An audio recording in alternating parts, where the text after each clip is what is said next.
গায়ত্ৰী মন্ত্ৰ সৎবুদ্ধিৰ মন্ত্ৰ। ওম ভূৰ্ভুৱঃ স্বঃ তৎসবিতুৰ্বৰেণ্যং ভৰ্গো দেৱস্য ধীমহি ধিয়ো য়ো নঃ প্ৰচোদয়াৎ। আজিৰ কাহিনী, চাৰিবাৰ ভাগৱত শ্ৰৱণ কৰিলে 4 বাৰ ভাগৱত শুনি। বিতৰাগ শুকদেৱ মহাশয়ৰ মুখেৰে ভাগৱত পুৰাণ শুনি মহাৰাজ পৰীক্ষিতে যে মুক্তি লাভ কৰিছিল, সেই কথাটো এজন ধনৱান ব্যক্তিয়ে শুনাত তেখেতৰ মনত ভাগৱতৰ প্ৰতি বৰ শ্ৰদ্ধা উপজিল আৰু তেখেতেও নিজৰ মুক্তিৰ বাবে কোনোবা ব্ৰাহ্মণৰ পৰা ভাগৱত কথা শুনিবলৈ আতুৰ হৈ উঠিল। বিচাৰোঁতে তেখেতে এজন বিখ্যাত কিন্তু লোভীয়া পণ্ডিতক লগ পালে।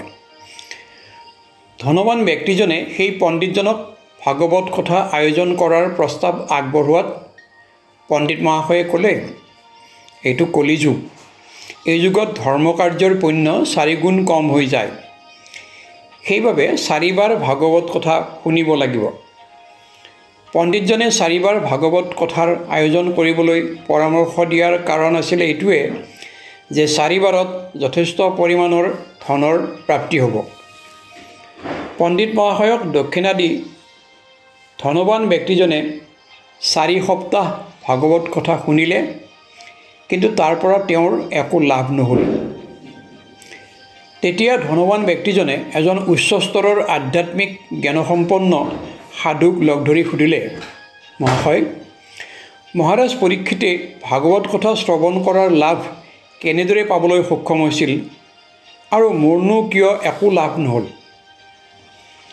সাধুজনে ইয়াৰ কাৰণ ব্যাখ্যা কৰি ক'লে, মহাৰাজ পৰীক্ষিতে নিজৰ মৃত্যু নিশ্চিত বুলি জানি সংসাৰৰ প্ৰতি সম্পূৰ্ণ বিৰাগী হৈ ভাগৱত কথা শুনিছিল আৰু মুনি শুকদেৱে সকলো প্ৰকাৰে নিৰ্লোভ হৈ তেখেতক সেই ভাগৱত কথা শুনাইছিল। কিন্তু তুমি আৰু তোমাৰ সেই পণ্ডিত দুয়োজনেই লোভীয়া আছিলা, সেইবাবে তোমাৰ একো লাভ নহ'ল। ধন্যবাদ।